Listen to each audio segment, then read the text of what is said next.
I think my real interest, if I traced it back, was curiosity about the physical world, which is what physics is.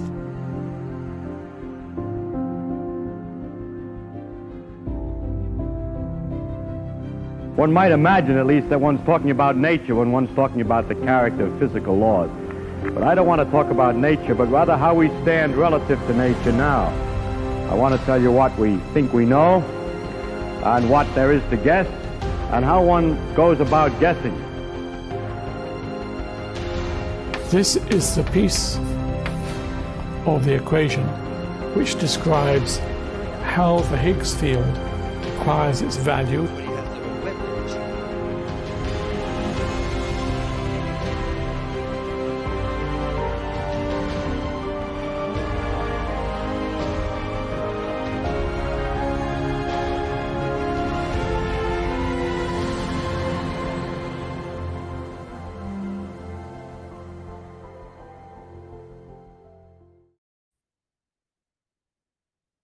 So welcome to our 44th edition of our Physics Matter series. So Physics Matter series foster cooperation for and by developing community around the world and is inspired by the Sesame Lightsource, so in Jordan. So my name is Christine Dorm, and I'm the former chair of the Forum of International Physics at the American Physical Society. And I work in Sweden, so for the European Spallation Source. So this popular series is organized by the Forum of International Physics, and it fosters the knowledge and the science across the border. So over more than 3 years now, so our scientific expedition have gathered an exclusive set of invitees, and it offers free access platform where everyone driven by scientific curiosity can also engage with our experts. So please spread the word as well and help us reaching a larger audience. So we are mainly tackling scientific case, enhancing by the large research infrastructure and educational collaboration that contribute to societal challenge and to promote global understanding around topics like environmental and medical challenge. So today, we are following up on our January forum that was also addressing sustainability development complexity. And in the advertisement for this forum, so you have seen some link for the new article that we have published, and mainly as well the presentation by Professor Amal Karsi from UNESCO in March for the Physics Matter, opening also new gates as well to collaborative projects around sustainability development goal. So this new decade as well of science for sustainable development will permit to strengthen the basic science. And this is some of those aspects that she related in March. So she couldn't be with us today, but we are supporting this UNESCO goal with esteemed panelists with today. So George Ellis, professor in UCT in South Africa, cosmologist, but he's also an emeritus professor at the University of Cape Town, visiting professor in Texas, Chicago, Hamburg, Boston, Edmonton, London, Oxford, and he taught also cosmic physics at the International School of Advanced Science Studies, the CISA, which is in Trieste, located in Italy. He has also written numerous books, and I will mention the one with Stephen Hawking, which is the large-scale structure of space-time. We had as well in December 2023, the pleasure to listen his complete description that trigger actually all this forum series that we have. And you're welcome to look at the recording, which is on YouTube available for everyone. So our second guest today is Professor Kamel Kihan, who is from Egypt. She was born in Egypt, but she's working in the Sesame, in Jordan. She's a well-known infrared, baseline scientist in the light source there, and she's also the only woman scientist at the Sesame, if I remember. So then she had also, for one of our first edition of Physics Matter, explain all the description. So in June 2021 already, So the difficulty and the challenge as well of being a woman scientist in the Middle East. And that was really with a lot of very nice so other stakeholders that I let you discover. So our third guest today, we have the honor to have Professor Spiro, Michel Spiro, a French scientist, so also president of the IUPAP since 2019.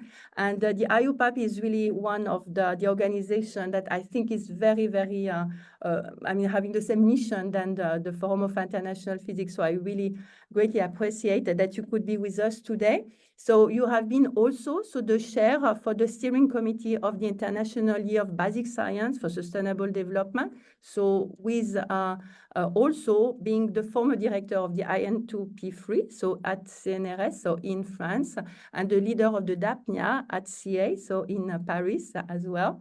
And you are also the former president of CERN Council, so a lot of experience and leadership in all those domains that help us. And we have also for the IUPAP given also a presentation, so and also session at the APS meeting, so last March. But we had also for sustainability purpose, so recorded Dr. Sylvina Pons-Dyson, who presented the renovated view of the IUPAP. So, and that was last May 2023. And then, last but not least, so Katie Shea, who is the director for Tech Woman program and at the International, so the Institute of International Education, so in the US, but global, also in a lot of sense. And there I will keep a little bit of secret because she will tell much more about that. And she will be our guest speaker, so in July for our Physics Matter. So then we are now ready to start. Some of the presentations. So it will be between slide presentation and direct description. So from the guest speaker, and we will try to keep the answer if possible for the end. But if depending on the topic you have some questions, please write them in the box that you have, or you can. The answer and question box, but you can also raise your hand if you wish, and we can give you as well the possibility to speak up and then to address your question to our guest.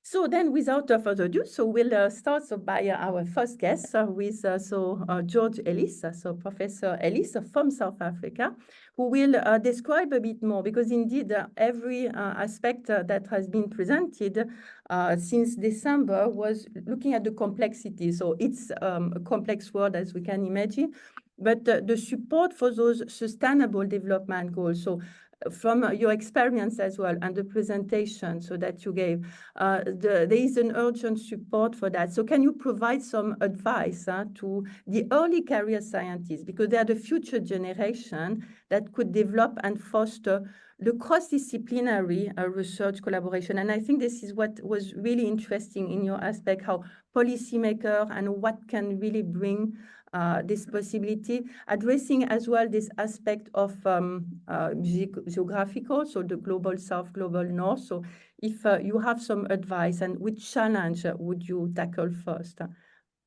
So I will then let you speak or present if you have slide. Okay, thank you very much. It's a pleasure to be here. I will share a slide if I can. Here we go. Is that okay? Is that showing? It is, yeah. Okay, I just want to... you could put in... Okay, yeah, there we go. Voilà. And what I want to say is I think that this group is agreed and wants to make a difference to what's going on in the world. And I'm going to take it for granted that the team, that the people who are listening have got some technical abilities which they can use to make things better. And I talked about all of this about Václav Smil helping decide the kind of topics we should do. But how do you make it in practice? And the answer is you have to build a team. You have to build a team, and that's the core of developmental projects. And so this is what I want to talk about, is how do you go about team building to create teams who will make a difference? Now, what I stated before is in addressing scientific and society issues, it's imperative to recognize the intricate interplay between environmental, social, economic, and technological factors. Only through these holistic perspectives and interdisciplinary collaborations can we hope to navigate the complexities of sustainable development effectively. And so now I want to make this real by talking about how we make a cooperative team. And I'm going to talk very briefly, but I'm going to talk about these aspects: purpose and function. How large should it be? How should it be made up? What characteristics are you looking for? How should it operate? The key issue, values, and the context, a concerted disinformation campaign. So purpose and function. And when you're setting up your team, you're going to make some kind of difference. You must be very clear about what is the overall purpose of the project. And this might sound very simple. You want to make a difference, but yes, what specific differences are going to be in terms of weather or energy or agriculture or whatever? What will the benefits be? And then when you set out with such a project, you need to try to define what's the overall purpose, but then what specific benefits? Will you create more, better energy systems? Will you create more food grown or something? And they should be defined very clearly, and then they should be specific. They should have numbers set to them so that you can tell if you have achieved your object or not. So concrete goals and concrete timeframes. So by the end of 2028, we're going to have made a difference of 5% in energy use or something like this. And this has to be agreed by everyone in your team. So you have to negotiate the overall purpose of the project, its benefits clearly defined, of specific times, specific goals, and specific timelines. So this is the first kind of thing you have to do if you're going to make a difference. You have to be clear what it is that you're going to try to do. And this has to be negotiated. One person can't make a decision and assume everybody else will go along. It has to be worked out jointly between you in a collaborative function. Now, how large should the team be? And what I think, between 4 and 7 people, maximum of 12. And the point here is that if the team is too large, it's very, very difficult to get them to work together. You need different viewpoints and abilities to be represented. And so you ask yourself, are we missing a viewpoint in our team? Are we missing an ability in our team? And this is the kind of issue you need to ask. And then once you've got your team, each person should have a specific responsibility. So someone needs to be a secretary, someone needs to look after the finances, and someone needs to be the chairman who's going to look overall at what is going. So the team has to be 4 as an absolute minimum, 7 is probably about the optimum. And then obviously you're going to have quite a lot of things you're going to do. You must handle that by having subcommittees that report back to handle specific issues. And again, each subcommittee must have a very specific set of things to do. Now, I know that all of this is very obvious, but the point about it is that we are all trained in some specific topic: energy, biology, zoology, ecology, whatever it is. And it's not part of our training how to set up such teams and how to run them. And that's what I'm trying to help run one through, because this is going to make all the difference in the world about whether we're successful or whether we're not successful. Now, how should the team be made up? And you're going to be tackling some specific areas. If it's climate change, there'll be different aspects. You must have an expert in each key area that you're dealing with. But these experts, they have to have that specific knowledge of the topic that you're dealing with, but they must each also have a broad integrated viewpoint. The quote we had at the beginning of this talk, it's no use having people who are only interested in their own specific subject area, because they won't be helping to make the big picture work that we're all thinking of. You need an administrative person to keep together, someone who will set the timetable, will make sure the budget is in place, make sure that everything is going together, the meetings are set in place, and so on. And then to hang it all together, you need a leader who has a vision of how this is all going to go together. And yes, each person in the team will agree about what it is, but in order to make the thing work, there needs to be a leader who has this kind of vision that will give it that oomph, that power, which will really make it happen. Now, what characteristics are you looking for in the team? And I've already, in a sense, said quite a lot of it, but you need technical expertise in each relevant area. So in the team, there must be, if it's energy, there must be someone who's an expert in energy. If it's agriculture, someone in that area.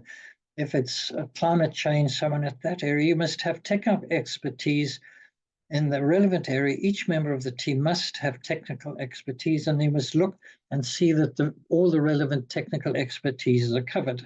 And then, as I said, a broad integrative understanding. But now, what is really important?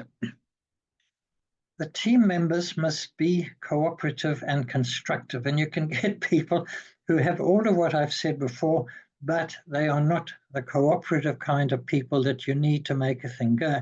And this is something which is crucial to the functioning of a team. They must be people who want to work together with the other members of the team. They want to make the whole thing work. They're not going to be in there pushing for themselves and trying to pull the whole thing their way, regardless of what other people want. And so this is crucial to making this go. And underlying this has got to be a sound set of values, which is something I'll come back to. But the people want to have to make a real difference in the real world, not for themselves, but for other people. And I will return to that shortly. Now, how should this team operate?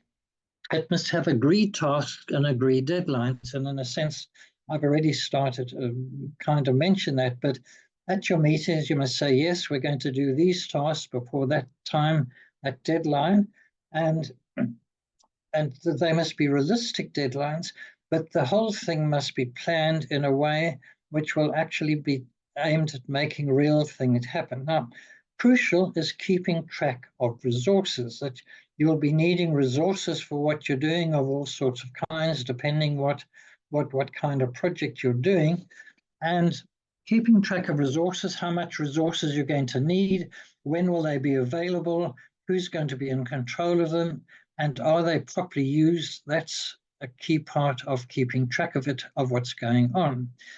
And then you must check how things are going. So now you've started the project, you're trying to make a change in, let's say, agriculture, you're trying to get new crops growing, you're trying to get the water coming in, you're trying to get the fertilizers and so on. Is it actually happening on time? You must get feedback on what's actually happening in the ground. The fact that you've planned it doesn't mean it's actually going to happen. And you must keep checking all the time about what is happening, making sure that what you think is happening is what is actually happening. And underlying this, I've already said, is a positive and constructive attitude. You're going to hit obstacles. And when you hit that obstacles, are you just going to get angry? Are you going to kind of give up? Or you're going to say, okay, we're going to solve this, we're going to find a way around this.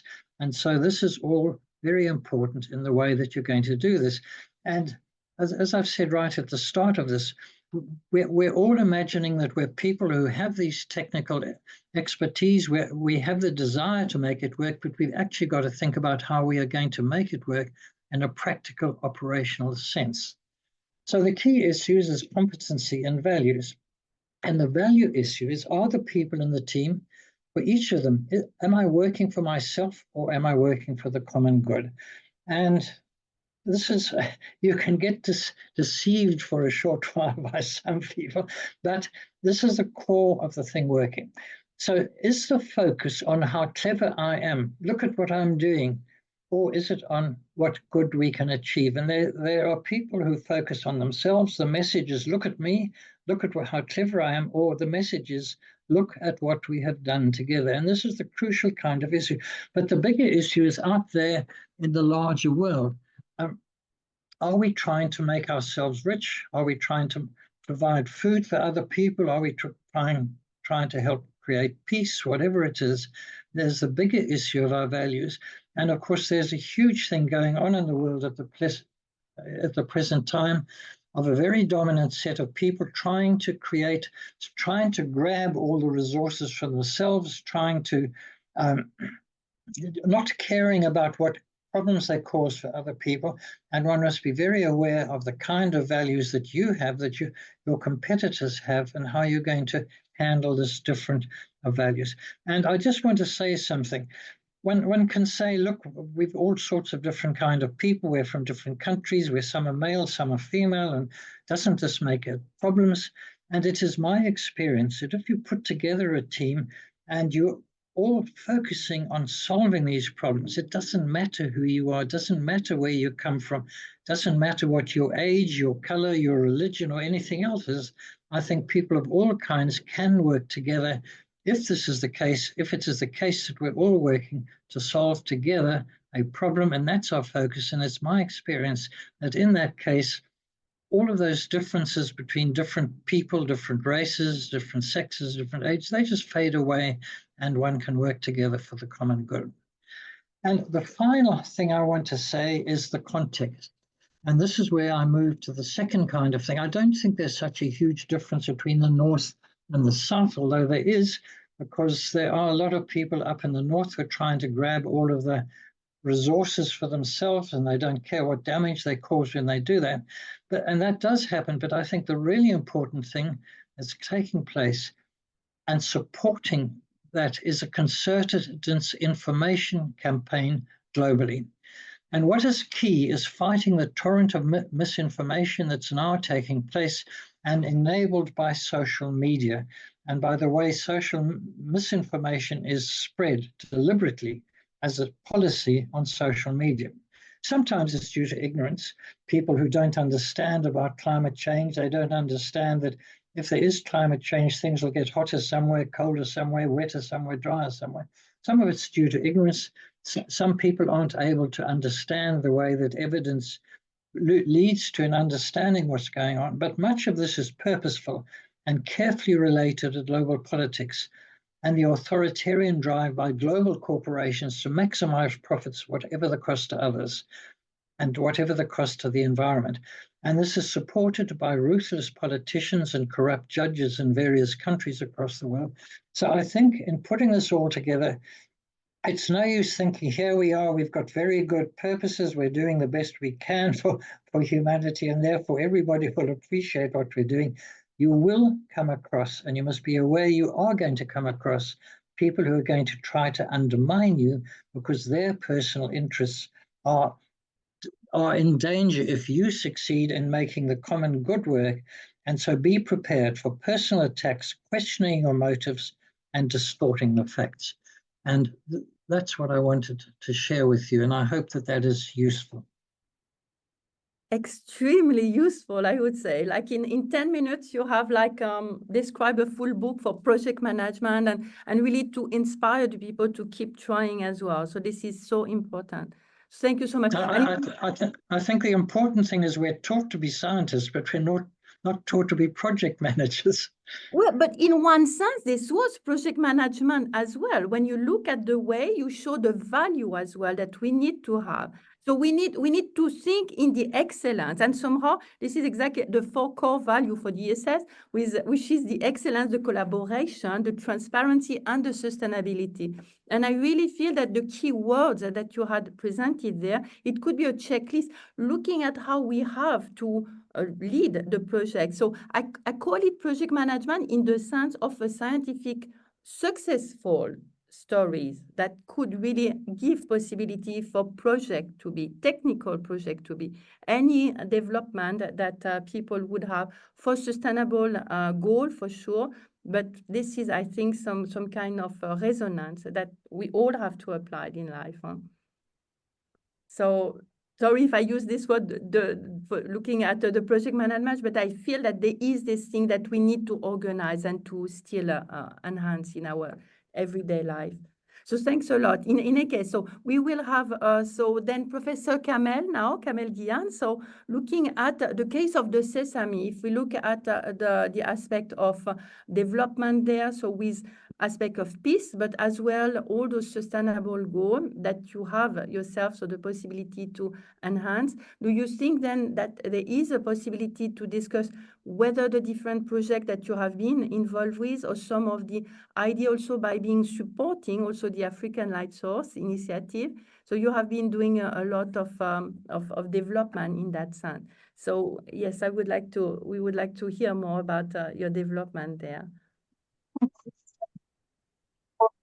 Introduction. Thank you for putting me together with these brilliant people. Thank you, Dr. Ellis. I learned a lot from your presentation, and I hope that I'll be able to apply at least some of what you guided us through. So my presentation actually is about how to create or to build sustainable future in the Middle East. Actually, speaking about sustainability in the Middle East in this period may seem out of focus or out of scope, but I always say that the atmosphere, the environment, the surroundings, it gives us more motivations and more challenges to keep doing what we are doing, at least to proceed with what we have started years ago. So the quick messages of how we are trying to progress our efforts in the domain or in the trend of the Sustainable Development Goals. So Sesame is one of the particle accelerators. Those are available all around the world. There are more than 50 facilities of this kind. And in all these facilities, there is only one language, that's science. And with this, we have common purpose and common values. Despite the efforts, if they were being done for national or international or global levels, at a certain point of time, all these efforts must meet in a single finger. The frequent radiation is a bright light that we used to say that it explores the microscopic world. So each facility of this kind is considered as a huge microscope. Of course, when we deal with samples, we are speaking at the micro scale, macro scale, nanoscale, whatsoever. But also these kind of facilities are paving the way for an expanded view. It gives us a landscape scale, and with this we can get information or investigation about the food production, land management. And if you want to go further, you can go to the global scale, which you can discuss or get more details about food security or climate change. And to start, we must first get some information about the global risks. And this chart shows us the global risks only in 2023. And this imposes a lot of questions, like how can we move towards sustainability using research institutions or large infrastructures? How can we reverse the brain drain concern? In the Middle East, this is a dramatic concern. How to address local or regional alarms related to the public health, environment, and human heritage as well. And also how to use science for industrial development and growing economy.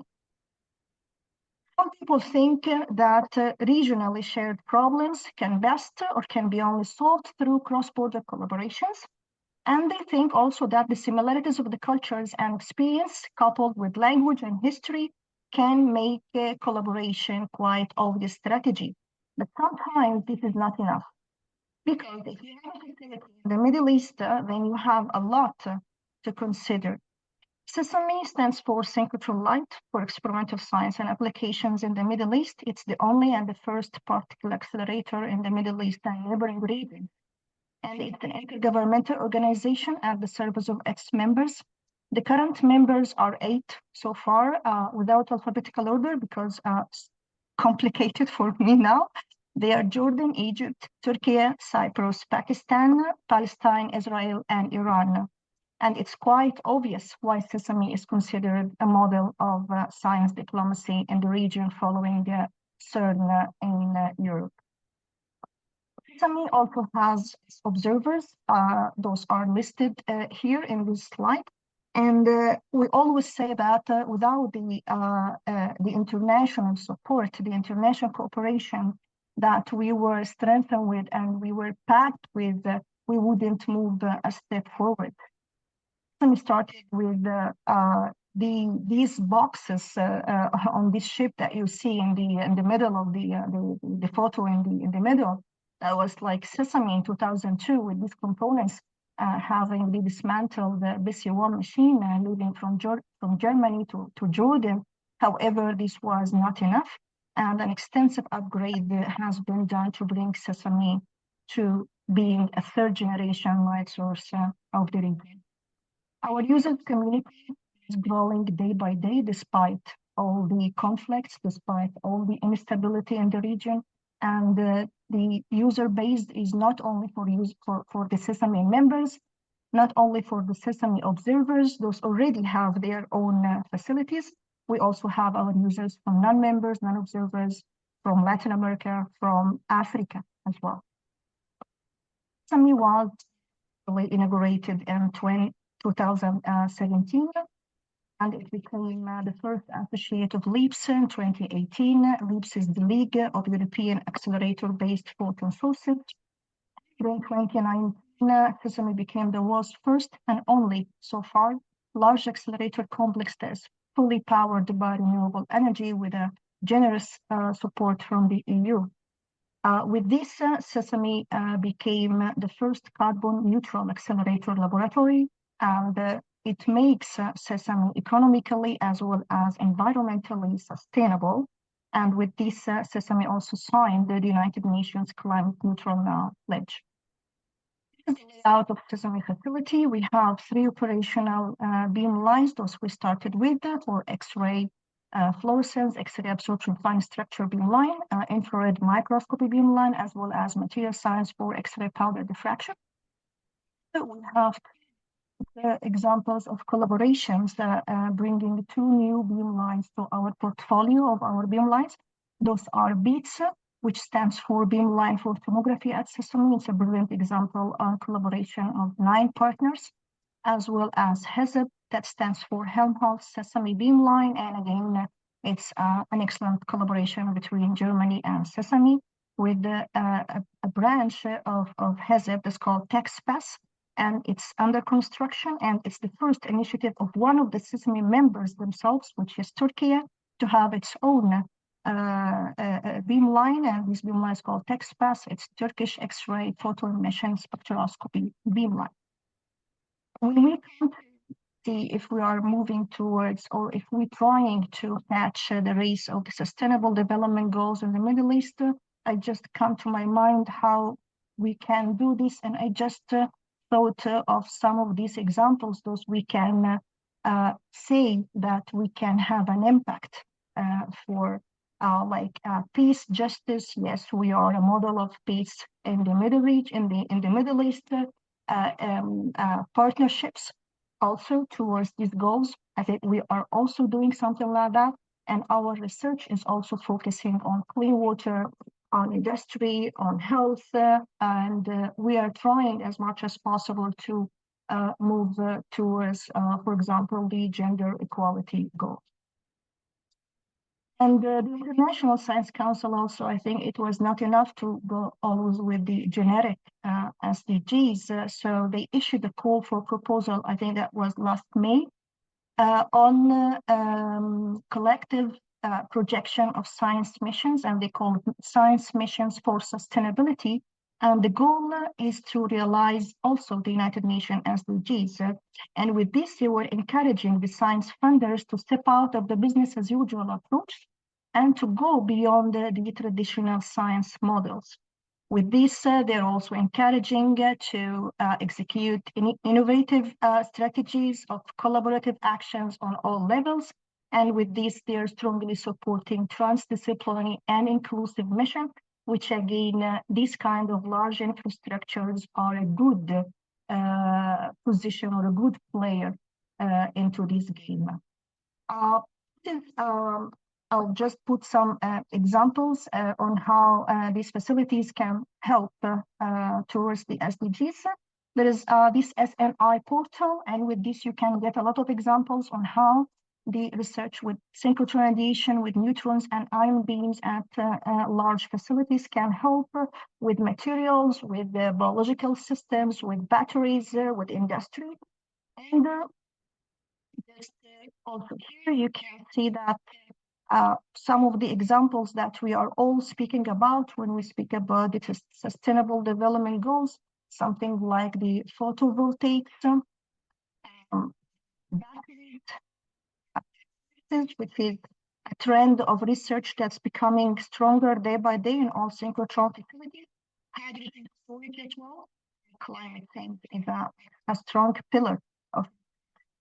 Some have also started to work towards this, even if indirect impact of the SDGs. It's not that clear title that we say it, but we have also a lot of studies those can fulfill in a way or another the SDGs. Something like this for water collection, or what we call it cloud seeding technologies with United Arab Emirates. And on the the meta framework based device enabling self-optimizing atmospheric water harvesting, and the desertification in the Middle East is quite going forward. And this is also on air pollution. This is study also on optimizing the battery performance, and this again on improvement and energy storage performance. The study also was also with infrareds, not only with X-rays. That was on green plastics, turning the grocery waste into bioplastics. Sesame only facility in the Middle East, but if you look to Africa, you will find none. So Africa is the only continent that is left so far behind with no such advanced facility. And this is why there are a lot of efforts those we are doing to bring forward the first African light source. Africa is an exception when it comes to a lot of challenges and in also doing its job as its strong position towards the SDG. And this is also well thought of, and we already know how with our actions, with our activities so far. Meanwhile, we are trying to get this facility on, that we know how to affect or how to put an impact towards the SDG. A lot of human capacity, a lot of involvement of industries, a lot of activities, and we are following different roadmaps or different methodologies, whether bottom up or top down, just to get this facility to reality as soon as possible.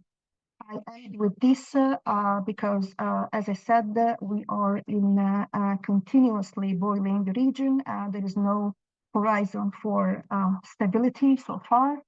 And it doesn't mean that we just watch without doing anything. At least we are trying our best. And it's true that science alone cannot solve our political problems, our security, our economic aspects. However, we believe that science diplomacy can also play a role, and at least we scientists can do something useful and positive for our society, since we cannot do something more. So we are happy if we solve problems of health, environment, energy, water, or food. Super. What a portfolio of what can be done thanks to light source. So it's really impressive. And indeed, one of the aspects as well with the photovoltaic, and as well the possibility for this research infrastructure to be sustainable. So I think it's really a great achievement as well that Europe has done, and it's a model so for the other research infrastructure. And same way as well with this carbon neutrality. So how Europe, for instance, in the case also of the ESS, so we are also coordinating, but looking at from the carbon neutrality, also with the photovoltaic, but carbon neutrality, heat exchanger, because we are consuming all, I mean, light source may be less, but for neutron source up to 270 gigawatt hour. So it's really huge. So if we can really get involved, and with educative aspect as well, to train the youngest as well, and engaging the industries. So I think that's one of the essential aspects. And we have also this concept zero heat exchanger with Alpha Laval. So it means that industries, education, together with those research infrastructure, with all those innovative aspects that you have described, so we can really help and develop something that could be sustainable. Sure. Hopefully. Yeah, hopefully. And this is the thing again, just to no failure. We just have to step back and then back to those research and to work hard on achieving that. So thank you very much, Giran, for this Thank you, Christine. compact presentation, and we'll make all the slides also available. Very good. So now we have Michel Sospiro, who will describe, if you don't mind, a bit more this International Decade for Science and Sustainable Development. So following its conclusion, so there is now this transition to the International Decade of Science for Sustainable Development. So what do you think will be the measure deliverable that will be foreseen at the end of that decade? So now we speak about 10 years, so sustainability to achieve the main challenge that were described there. But what do you think will be this primary challenge? Can you hear me? Yes, is that okay? Yeah. Thank you, Christine, for this question about the past International Year of Basic Sciences for Sustainable Development and how it led to the International Decade of All Sciences for Sustainable Development.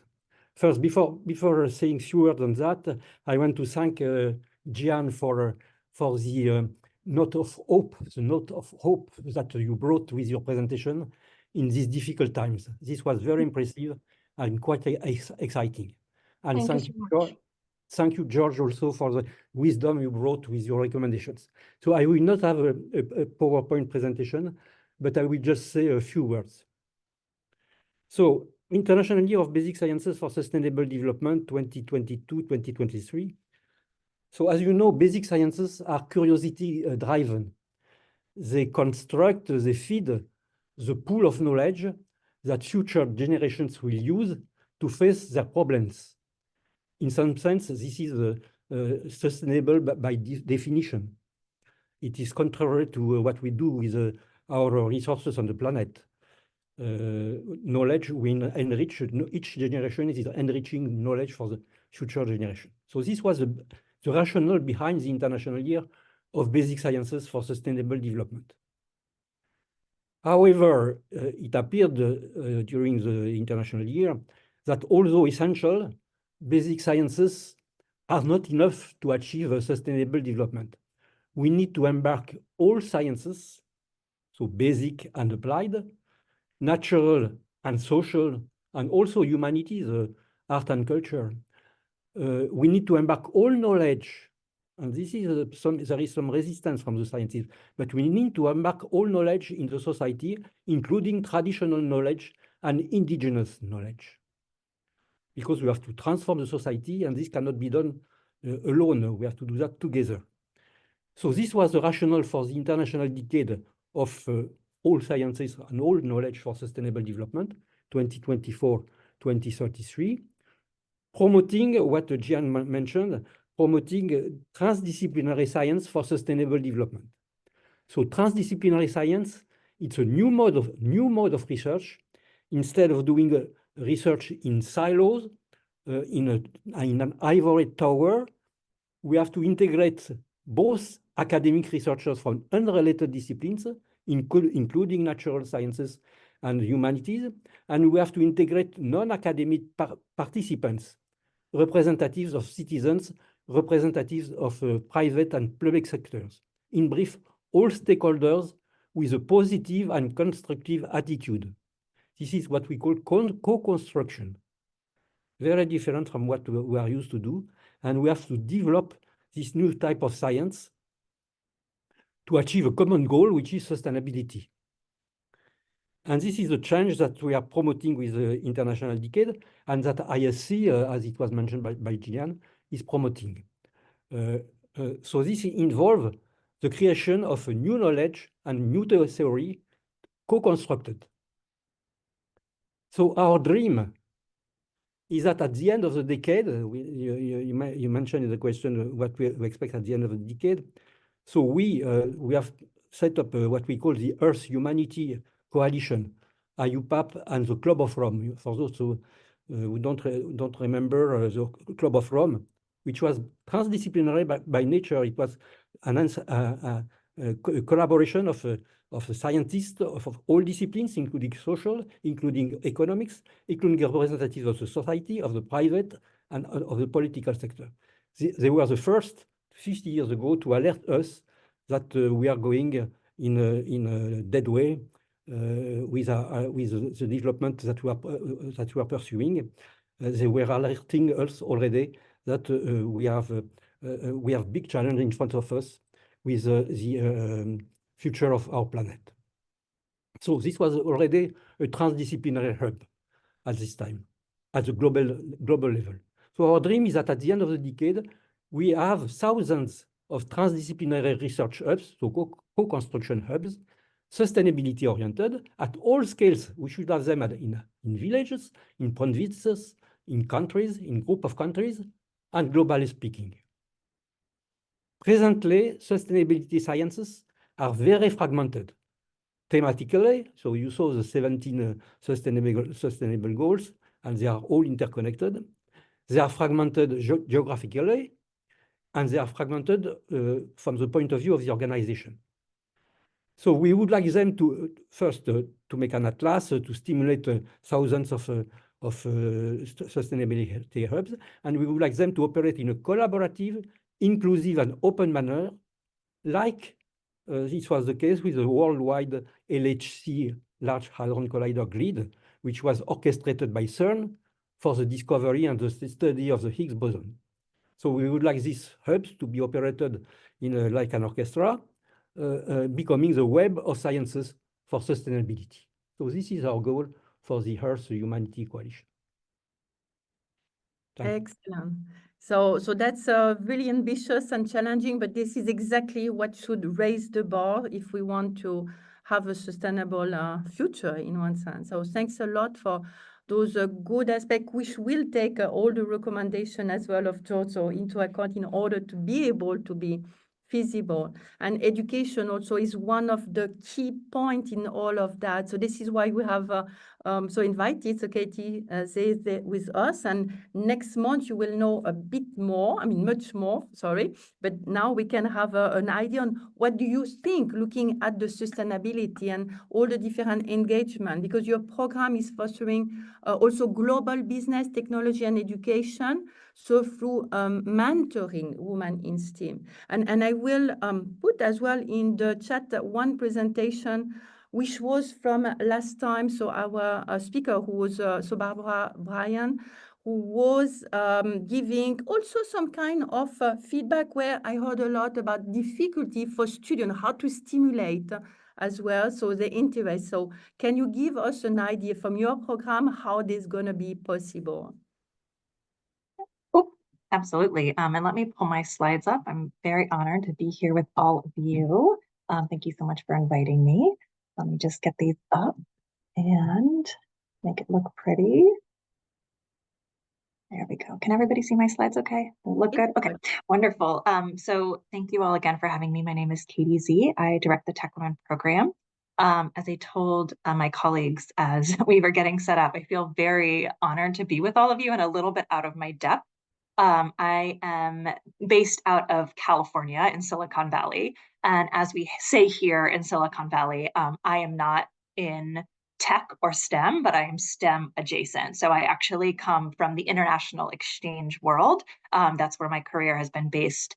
But I've had the very fortunate opportunity to work with particularly women in STEM, for the past nearly 10 years. So again, I'm learning more and more, and I just want to thank again my colleagues for their wonderful presentations. So basically, Tech Women is a cultural exchange program. And I wanted to highlight our goal first and foremost, because it actually, I think, weaves in very nicely some of the wonderful points that my colleagues were making. So Tech Women's goal is to empower and connect the next generation of women leaders in STEM. We currently work in 3 regions of the world. So we work in Africa, South and Central Asia, and the Middle East.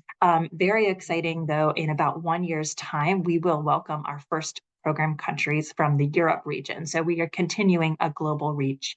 And I think, again, something that Tech Women does really well, which I'll tell you how we do that, is actually fostering this global community and encouraging technological and scientific collaborations across our 21 program countries, and that's 22 actually including the United States. So how Tech Women works is we are an annual 5-week mentorship and exchange program. So we bring emerging women leaders in STEM to the United States, to the San Francisco Bay Area, and also to Chicago. And we all travel to Washington, D.C. During the fall months here in the United States. So we will have our next cohort arriving in the Bay Area and in Chicago in September of this year. During that 5-week program, our Tech Women emerging leaders work with a professional mentor who supports her with her goals, her own professional goals, and they also develop impact projects to be implemented after the program. So I want to talk a little bit about that a little bit later, but they basically work together. I think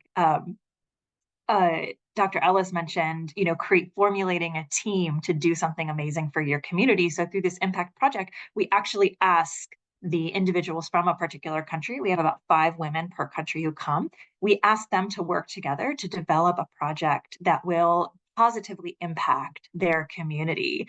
And many of those solutions that they have to those particular challenges have to do with their technology or scientific background. So it's really exciting to see that hopefully we're filling that need in a small way as we develop skills so that they can work together to address those challenges.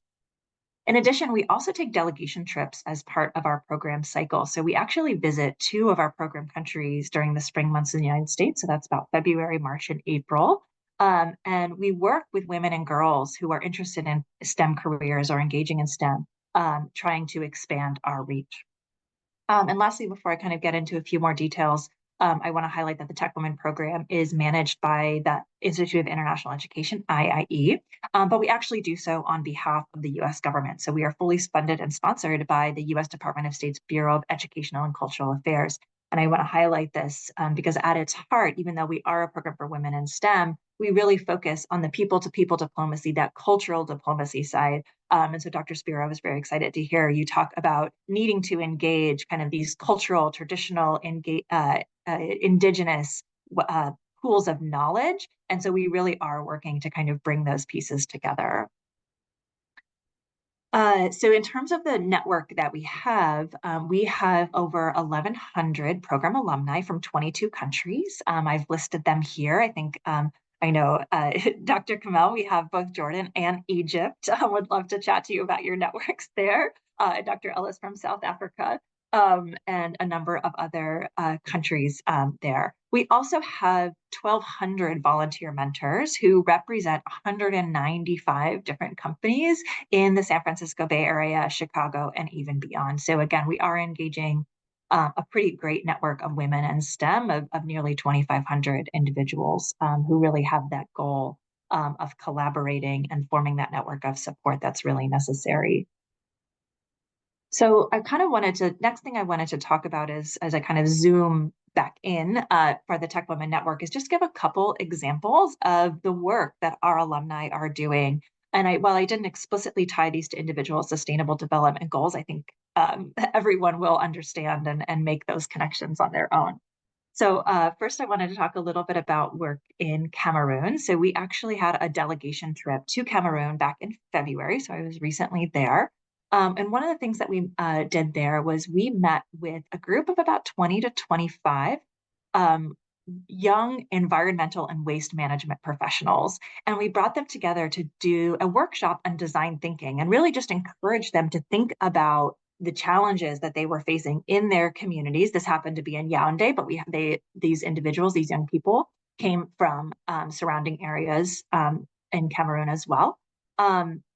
And really encourage them to think about how to address their waste management challenges and how to then engage with their local stakeholders to make those changes happen.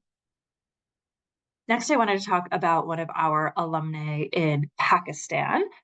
So this is Aisha, and basically what she did is she created she has her own company called Skills Toto, and she brought in tech stakeholders from all over Pakistan, brought them together to really foster engagement among that tech community in Pakistan. And it was the first of its kind of gathering. And she's a really wonderful rising leader for women in STEM in Pakistan. And lastly, I wanted to talk about Rima Saad from Lebanon.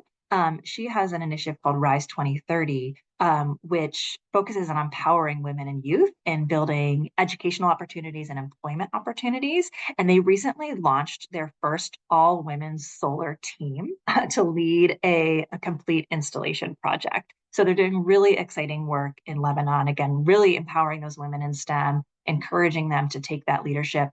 And they did so in a really wonderful and effective way.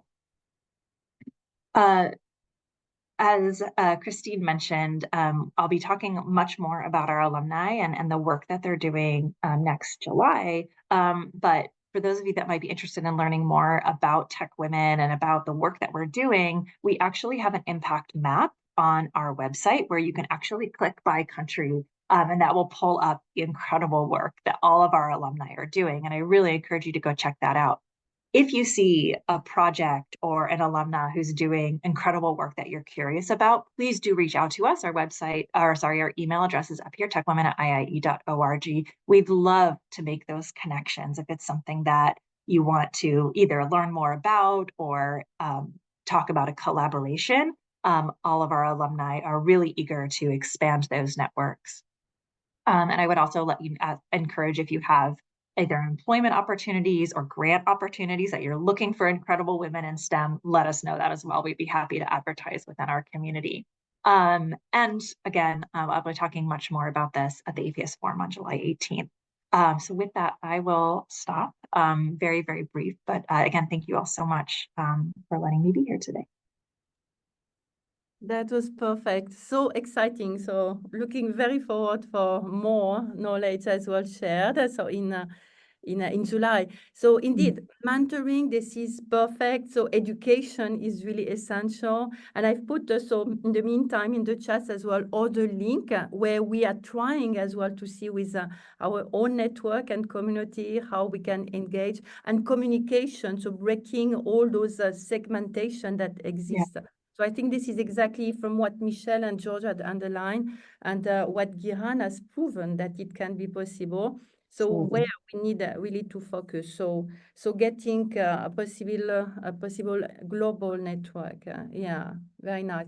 So I put just to explain as well. So in the chat, so this presentation that I was referring. So indeed, maybe it's difficult now to motivate. Youngster, but we need to bring them as well to this realization as early as possible. So high school teaching, I think it's really also essential. So we had with the IFA, so innovation, if we look at accelerator, so how fostering fostering accelerator in science and technology. So it's maybe a bit advanced, but the idea of getting people who have an interest in economy, in, for instance, laws, or in physics, or in engineering, in communication, working together towards that. So you see, when we think about this mentoring aspect, I think it would be good to look at those different community and different level to be able to engage as early as possible the young student that will not know if they're going to be scientists or if they're going to be an economist. But if they get possibility to have this model of people who from another side of the planet potentially, so will describe what they're doing, role model, that will be so engaging. And for the IFA, so the link that I've put there, so that was a perfect example where Nicolas Delerue so that was our Physics Matter in February 2023. So visit this as well, where we had all those students that get possibility to build up in 10 days a project for sustainable development as well, looking at how accelerator could be useful. So I think it's really good. And we had also the evolution of our program. So that's the next link I put with the African network. So the African School of Fundamental and Physics and Application. Again, there, the description as well will go further in that discussion in July, because we have more than 900 students already trained at academic level, which is university, but like I just come back from in Marrakesh, where we had 1,000 students. We will have altogether just in Morocco 2,000 high school students, learners that were taught. So you see a lot of potential there. And the last one is also if you're located in Australia, so again for academic, but connected as well to the IUPAP, we have so one of the member of our working group for accelerator science again, but Suzy Chebehi, who will give as well some lecture, and their same way how to train and bring sustainability at the center of the topic. So those links, so I think important for our audience as well to remember, and I will try to put them further. But thank you so much, Katie. So we'll look forward for hearing a bit more. So what will be the July description, and to try to match, you see, with those different groups. So we'll have some little work to do, but I think it's really like the interesting aspect. So Gihan, maybe looking at the digital aspect of all of that. So do you think this in-person, remote, you gave a lot of ideas. So do you want a last a word looking at how digitalization and remote could enhance as well and bring more people, like massively people, to be able to support those sustainable development? So, Gihan, I don't know if you want to summarize one or two of the slides that you had there, looking at the potentially MOOC or development, or the education that you do as well with the Sesame. So that's Sesame is the first facility of this kind. Sesame itself was or came to operation in 2017. So we keep saying that Sesame is still a young facility and is still in the developing phase. And so the community, also the scientific community, using this kind of technology. So for this, we are also focusing not only on the capacity building in terms of the infrastructure itself, but also on the human capacity. We are building the science capabilities of our community. And we are helping a lot of this, whether, of course, with the experiments, with the analysis. We do a lot of schools and hands-on workshops. Of course, we still have limitations for the financial issues. And for this, we try to overcome it by online events. But we are trying in all the ways, webinars, schools, workshops, training, and we also offer individual training or in groups. And I mean, we're trying to knock all the doors that we can, so just to help our community to grow up. So yeah, it's one of the pillars of the Sustainable Development Goals for us. This is perfect indeed. So we need to take as well model, and indeed with the ICTP, I think that ICTP or if we look also at the IAEA, so they have a lot of excellent programs that support also globally. So as indeed the UNESCO had presented, we need really to find every possible capacity to develop. I like what Katie also indicated. It's very nice to know that these efforts are being done. It's the first time for me to know about this. But actually, I like how it's designed for different cases. It's not only one approach, because sometimes it's difficult to apply one approach for everybody. So it's nice to design and tailor the approach based on the needs of the people. And this is very, very nice. And I think this is more beneficial in our case, at least. Yeah, thank you.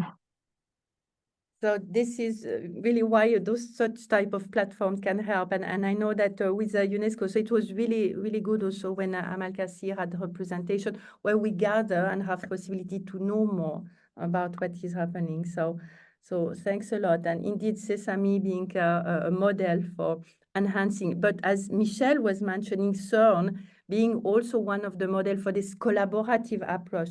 And it's also in the spirit, we know also from the 100 years of Erwin Schopper. So there was a wonderful presentation where he showed also how science and then this humanity aspect was the two parts of his life over 100 years that gather the possibility to enhance that. So not 100 years, but 70th anniversary of CERN. So this is what we are celebrating this year. And so I heard you as well, Michelle, when there was this anniversary celebration during one of those events where you were presenting the IUPAP mission as well. And as I mentioned, it was so aligned with what I believe in, or what the Forum of International Physics is enhancing. So could you elaborate a little bit on the necessity of this collective research initiative? And how you could inspire for those words. So I think that could be great to hear this from you again. Thank you, Christine. So I will first start with the mission of IUPAP. You mentioned the mission of IUPAP. So the mission of IUPAP has always been, and is still, to assist in the worldwide development of physics through education, women in physics, physics in the global south, as described by Cathy. I mean, we are perfectly in line with that. It is also to foster international cooperation in physics and to help in the applications of physics towards solving problems of concern to the humanities. So I think this is still quite inspiring. To foster international cooperation in physics, so IUPAP was very proactive to do that beyond cultural, political, and geographical divide. And this is indeed happening with the example of the LHC experiments. Although recently a new geopolitical divide appeared, which jeopardized a little bit this spirit. I hope this will be overcome. So this shows how physics can be an example for the world and inspire scientists. So solving problems of concern to humanities, I think this is particularly timely for sustainability scientists, where the example of physics collaboration, inclusive, collaborative, and open, can be the source of inspiration. So I repeat what I said before. We are targeting a worldwide grid of territorial transdisciplinary research hubs for sustainable development, having as an example the worldwide LHC grid of labs for the discovery and the study of the Higgs boson. And this would be our dream for the decade. So these hubs, in principle, could thus share their ideas, their practices, their data, their papers. We are starting with that with Zenodo, trying to put on Zenodo, which is a CERN open platform, all the ideas, the practices, and the data and the papers from the existing already transdisciplinary hubs, co-construction hubs. They could share their software and IT resources, thus building the web of sustainability sciences and targeting for digital twin of the Earth. So this would be a dream. So this is what we are pursuing. To finish, I would like to make one remark. It's true that the global challenges that we have in front of us are somewhat frightening, especially when we look at the situation of the planet and the geopolitical divide. However, we know that to overcome these global challenges, we need, and everyone agrees on that, we need global cooperation. And this might be a unique opportunity to get, at the end, a better world. Thank you. Yeah, indeed, it's only united we can, if I can dare saying it. So that's also one of the aspects. So indeed, we saw the effort regionally. So also looking at what Europe as well, looking at the European Commission will, one of the pillars as well of what we are developing here. In America, also, as you said, so Cathy, it's also supported by the government. And in Africa, we need even more. And this was also what UNESCO with Amal is also trying to push, because maybe there it's a bit more difficult. And in Asia, of course, that's also super important. So indeed, the IUPAP and what through also this model of CERN is very inspiring. And also like what George was mentioning, indeed, the fight, we cannot only think that everything will be easy, so on a personal level, but also with all this conjuncture, what is happening with all those little, I mean, places where, I mean, not little, but like this is area which might be small, but that has a huge impact on a global way. So this is what is important. And when we think climate, this is why, I mean, north and south, if we think about now, the cosmologically speaking, so it might be and could be decoupled, but it has to be the same, and it has to be global, because it's all like influencing and impacting each other. So thanks a lot for all those presentations.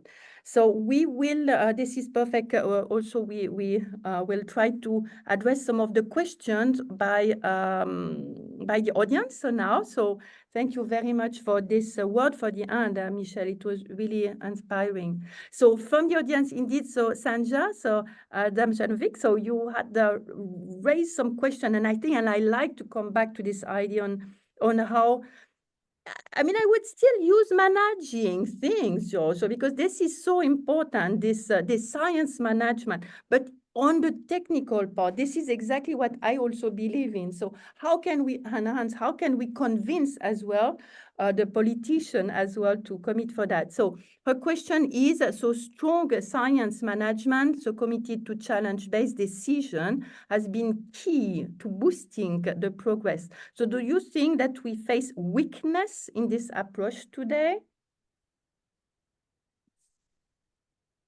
Georgia, so that will be with the microphone. So that would be very interesting to hear your point of view. No, I don't think we face specific weakness in this area today. I think there are various areas where we've actually are being really quite successful, and I think Gahan and Katie both gave us really nice examples where we are being successful, and there are some other ones, and I myself have been engaged in astronomy, which is a very successful international endeavor involving many countries. It's actually, and gravitational wave astronomy is a wonderful kind of thing going on at the present moment. But of course, that's not very directly related to the development goals. And I think the most successful there that I'm aware of are projects to do with genetically modified crops. Now, of course, that has run into a great deal of political opposition of the kind which I mentioned in my last slide.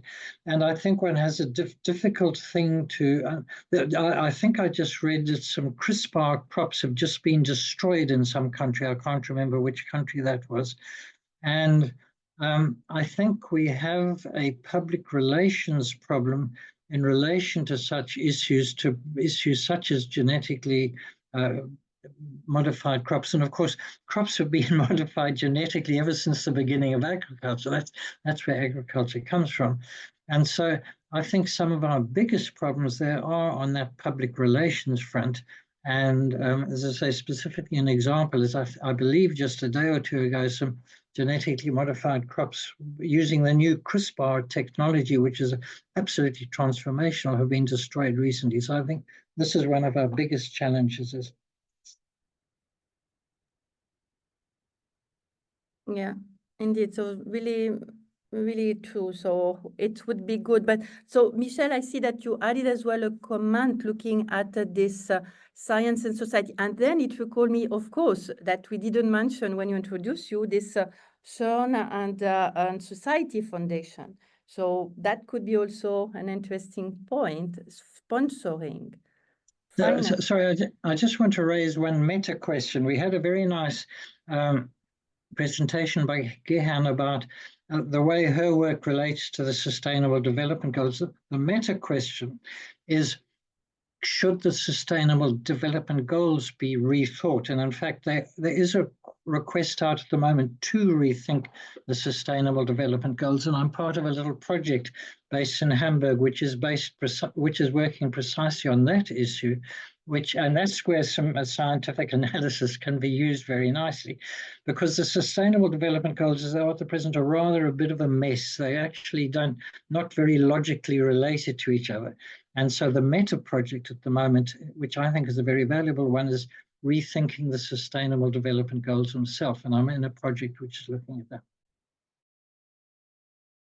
And if I remember, indeed, so Amal was speaking about, yeah, indeed might be related, but relating to, indeed, to find ways as well to quantify or to try to drive better what it really means. As you said, it has to be specific, and that's really where we need to focus in order to be able to speak and to communicate as well in an effective way across the different community. So very good point, very good point. So, Michelle, indeed, you were mentioning, so do you want to say a few words about also this CERN and Society Foundation? So is it something that is also important, I think, in the development of reaching such goals? They could be involved in that, or how can we motivate them even more by what those goals are? The CERN and Society Foundation goes in the spirit of what we said, co-construction, transdisciplinarity, try to get the scientists together with the society and not bringing the truth to the society, trying to work with the society. So the idea is to connect to the society better, and CERN is promoting that very much because it is almost existential. For the next machine, there is a large consultation of the population around CERN to discuss the environmental impact. And the CERN Society wants to promote the CERN model and discuss it with the society. So it is in the spirit of discussion events between the scientists and the society, and not extraterritorial conference as we are used, where the scientists bring the truth to the society. We should have discussion events, and this is what the CERN and Society is promoting. Very good. So it's important indeed to mention there, and same way. So I look at some of the questions that Sanja also had, looking at how CERN for the science diplomacy mechanisms, the empowering as well of the world, bringing global advancement as well to worldwide society, and also thinking about the World Wide Web and and I will recall there, and this is what I presented as well in the 42, so number 42, Physics Matter in April, where we had Robert Caillot, co-inventor as well, so with Bernard Lee being the inventor for the World Wide Web, thanks to CERN, and Robert Caillot at CERN as well, where he was, when the words at the end, the final words was given by him, saying as well that applying World Wide Web to all this sustainable development is really like one of the best best use that we can make from those tools. So that's indeed, again, there, how to use technology for sustainable development. And indeed, from Sanja, we had also questions about the Sesame that were answered so very nicely, so by Michelle and Giran. So thank you indeed. We mentioned Erwin Schopper, so who has get the possibility to kickstart everything. There are a lot of other people, and that's also what he mentioned himself, this collective approach that enable as well the sesame to be. It's really also in all of the presentation with also Andrea Lossi, so the scientific director, what like Girana, you also agree that this was like such an effort. Herman Winnick as well, whom had his 90th birthday, and we celebrated as well his birthday all together, 17 VIP together. Everything is recorded with Chris Leversmith as well. Hall Foyer was still somewhere around us. He could not connect them, but we had, and Adayona. So for sure, when we speak about women in the Middle East, so how Sesame has inspired and get the possibility to be constructed, because it was it. This is really the thing. So that was the essential aspect. And indeed, so misinformation is crucial. So also what the question for Alan at the very end, and I see that indeed, Michelle, you correctly rectified that this is not what you meant. So this growth aspect, the exponential approach, we always think about in theory what it means. So we have to be careful on that, and then we need to make sure that it will be this positiveness, which should be exponential in one sense, because it depends on the perspective. So we always have to change and tune the information in the best positive way, positively speaking. So meaning that, yeah, with all of that, we'll try to have a bit more compact forum, so because there would be so much to say, but indeed, I don't want to forget also, because with the IUPAP, Michelle, and also with us in general, the International Association for Physics Students. So they have been very important as well, like students finishing, so towards as well possibility to be active, and how they have, so from, this is also the aspect, the will that they have also to be involved in some of those different activities.